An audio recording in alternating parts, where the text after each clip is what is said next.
who it is. Look who it is, Mrs. Duck. The boys and girls have joined us. Boys and girls, do you know what time it is?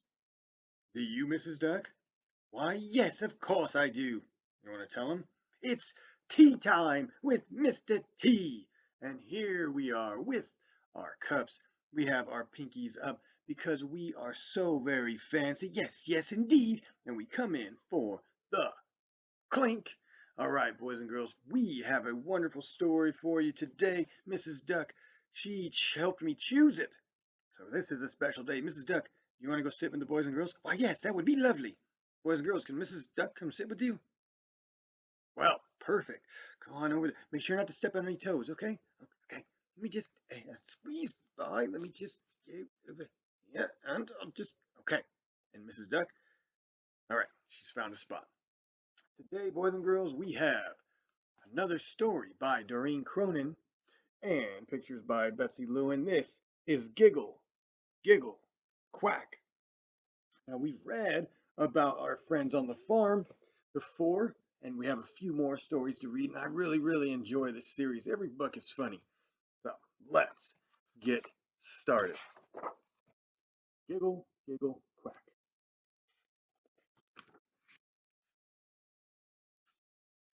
There's something in the road, isn't there? Farmer Brown was going on vacation. He left his brother Bob in charge of the animals.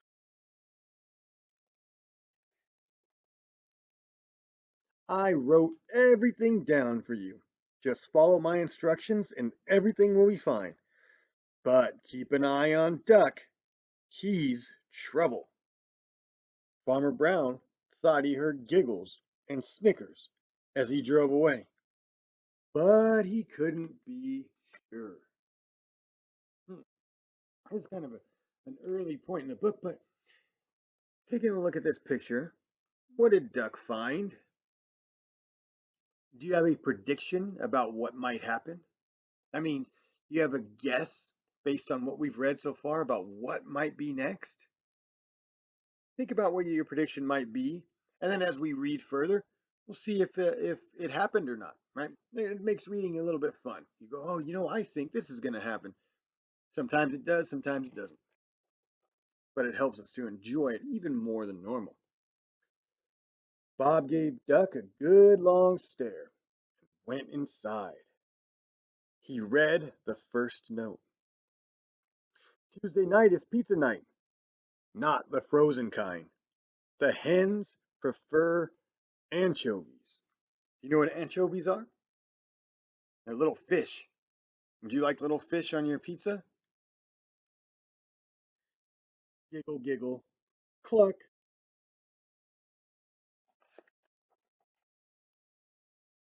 29 minutes later, there was hot pizza in the barn.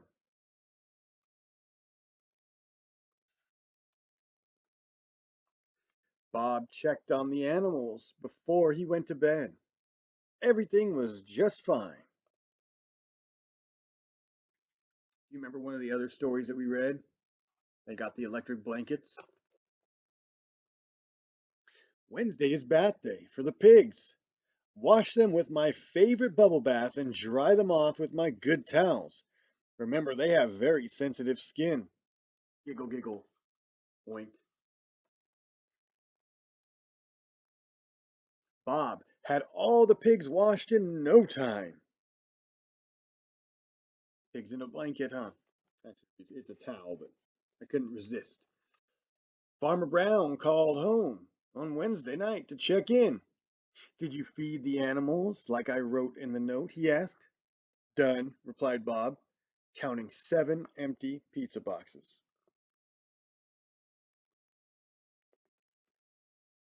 Did you see my note about the pigs?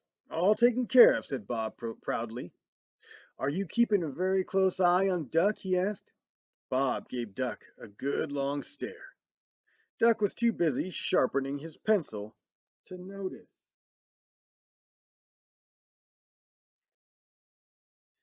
Just keep him in the house, ordered Farmer Brown. He's a bad influence on the cows. Giggle, giggle, moo, giggle, giggle, oink, giggle, Quack. Thursday is movie night. It's the cow's turn to pick. Giggle, giggle. Moo. Bob was in the kitchen, popping corn, just as the animals settled in to watch the sound of music. The phone rang. See that? Maybe a little bit frightened when the phone rang. The only thing Farmer Brown heard on the other end was giggle, giggle, quack, giggle, moo, giggle, oink. Duck! Uh-oh, screamed Farmer Brown. It's for you, Bob.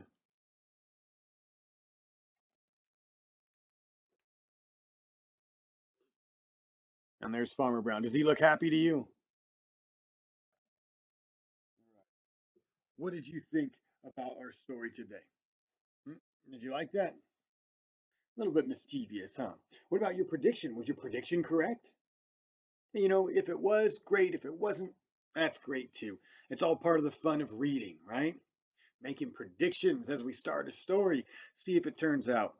And if it does, that's awesome. If it doesn't, that's awesome too, right? We all have different imaginations, so we imagine the story going different ways, and it can, right? And same thing with our writing. When we write, we can take it any way we want. We can all start at the same point. We can all start write a story about duck, say, but it might take a very different turn depending on who it is.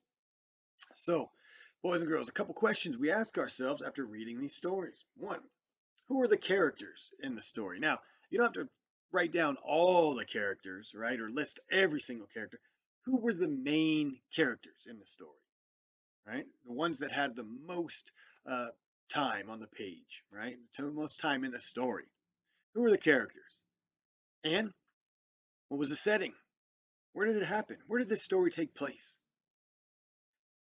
Finally, what happened at the beginning of the story? Okay, now something that happened in the middle of the story. Finally, what happened at the end of the story? All right, good. Well, I hope you enjoyed it. Did you enjoy it, Mrs. Duck? Why, yes, I thought it was lovely. My favorite character was Duck. Don't say. Mrs. Duck, your favorite character in that story was Duck. Mm-hmm. Yeah, that doesn't surprise me. No, yeah, it kind of surprised me. I was really, really looking forward to seeing what the cows did. No, no, no, really. Yeah, I understand. Plus, I'm related to Duck. I knew it. I knew it. I knew it. Well, it's time for us to wrap up, Mrs. Duck. So we're gonna grab our cups, pinkies up because it's so fancy, and we are so very fancy, and we're gonna come in for the clink. All right, boys and girls, you have a wonderful time. Make sure to read for 15 minutes tonight, and I'll see you very soon. Say bye, Mrs. Duck. Bye, Mrs. Duck. Bye, guys.